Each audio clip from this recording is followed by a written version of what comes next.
We ask our listeners to send in questions every week, and they've known that you were coming on, so they send in a few specifically for you. If you're listening and you want to send in questions to our guests in the future, you can do so on Twitter or Instagram at Politicon, or you can email them to podcasts@politicon.com.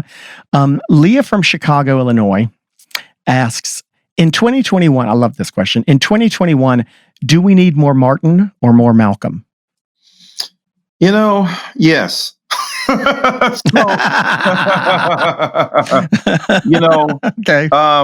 Martin Luther King Jr. was far more revolutionary and radical than people realize. I mean, obviously, Malcolm X being present puts pressure on people to more readily accept a Martin Luther King Jr. And Malcolm X knew that when he went to visit Selma, Alabama, and King was in jail. He met with Mrs. King.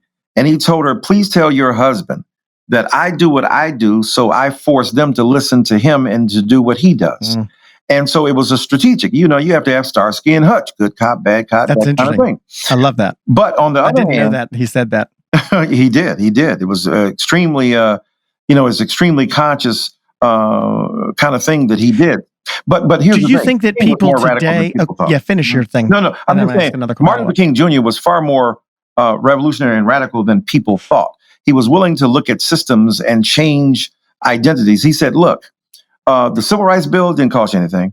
Voting Rights Act didn't cost America anything. He said, but what we're talking about now, economic justice, eradicating the disparity of wealth and talking about how the have-gots have to deal with the have-nots, he said, that's going to cost us something, and that will create tremendous resistance in America. So we need a Martin Luther King Jr. who's an enlightened king, a revolutionary king for the last 3 years of his life. We definitely need that guy. Well, it's interesting that I love that you told me, you educated me on that story about what Malcolm X said. But I've always sort of believed that it's necessary for someone to stir the turd so that other people smell it, right? Right, no doubt. But we also still need people who are, working to, that's a horrible analogy since I don't know what the other side is, but someone's got to be able, you need both sides of that sort of movement. You need someone who's continuing to keep things in the public eye, continuing to make sure that folks are paying attention to things, and then someone who's trying to not normalize the situation, but trying to help be more of a ambassador to those who disagree with them. That's right. And I love the fact that Malcolm X seemed, according to that story you told me, to understand that his role was important in tandem with what Dr. King's. Oh yeah, he was quite clear on that at the end of his life. Do you think that progressives today feel the same way about their role as Malcolm X must have? Do you think that those who are fighting for what a lot of people would consider more progressive, more democratically socialist things like Bernie Sanders and AOC, do you think that they see their role in a similar way to what Malcolm X saw his as, to say these things, to keep them in the forefront so that other people will listen to the Sherrod Browns of the world or the Jim Clyburns of the world who are trying to work with the other side a little bit more? Or do you think that they're really just pushing for their agenda are they working in tandem well enough now?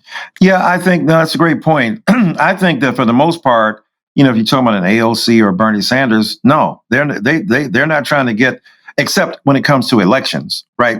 Except when it came to electing Joe Biden over Donald Trump, then yes, they wanted to make certain that a figure with the potential to be pushed, to be bargained with, would be in office as opposed to a person they believe to be a bigot and a racist. Now, having said that, they think that the centrists are missing a whole bunch of stuff when it comes to leveraging the authority they have as political figures in this culture to get to some more progressive ideas that they're blocking. So no, I think AOC and Bernie believe, if we could apply these ideas across the board, they would be far more likely to be accepted than one thinks. And that these ideas are the ideas of America. I think what Bernie and AOC believe is a lot more people than you think believe these ideas. And if you redescribe them or call them a certain thing and talk about these ideas in ways that are accessible to the masses, you'd have a lot more support for these ideas than somebody going, oh, you're a democratic socialist. Oh, you're trying to really deny the legitimacy of capitalism and the like. I think that's their argument. Their argument is a lot more people believe what we believe if you would say it to them in the right way. Blake from Memphis, your soon-to-be home state. He asks, should we forgive the other side for they know not what they do? Well, yeah, I'm a Baptist preacher for 41 years, so I definitely believe in forgiveness. And I definitely believe in understanding. I'm not a fan of cancel culture. I write about it in my book, my latest book, Long Time Coming. And part of the reckoning with race, that's the subtitle, is to not be seduced by the belief that cancel culture is real justice. Is not. Having said that, I think, look, when you look at Black people en masse in toto, we're the kind of people, you go up in the church and kill 9 of us, and before the bodies are cold, we're offering forgiveness.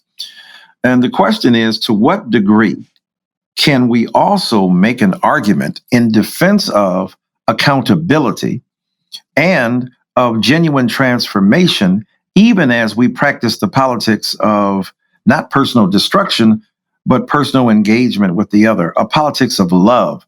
As I've often said, justice is what love sounds like when it speaks in public.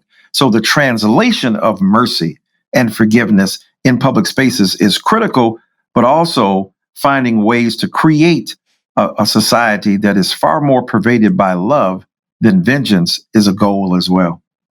Hey, I'm Clay Aiken. To hear the full episode, subscribe to This Politicon podcast on the iHeartRadio app, Apple Podcasts, Spotify, Stitcher, Google Podcasts, or wherever you listen to pods. Please subscribe, rate, and review the show. Go to Politicon.com, follow @Politicon on social media, and listen to a new pod episode of How the Heck every Thursday.